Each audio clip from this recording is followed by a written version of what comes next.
let's talk about one more thing, which is a recent addition in the portfolio of ownership and accountability for DevOps engineers. And this is data engineering and MLOps.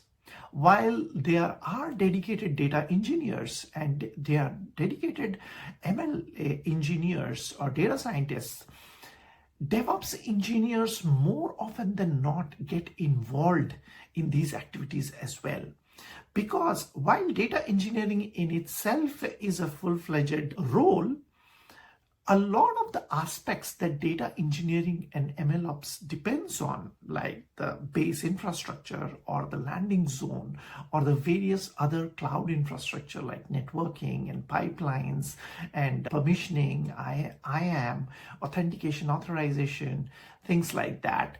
A lot of this base infrastructure is provisioned, maintained, and supported by DevOps engineers. So the operations that an MLOps engineer or a data engineer carries out in order to perform their role, they need a lot of support from the DevOps engineers. And more often than not, I have seen that DevOps engineers move to these kind of roles in which they are doing data engineering roles or MLOps roles.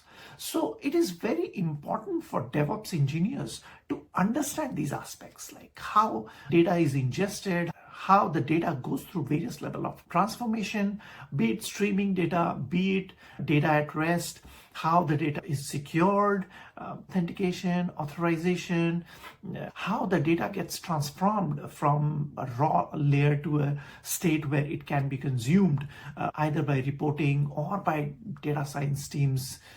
So it is very important for DevOps engineers to understand data pipelines, data lakes, and data warehouses, and how these are managed and maintained, and how models go through various level of promotion and how they are managed and maintained. It is very important more and more in the current time for DevOps engineers to know these concepts.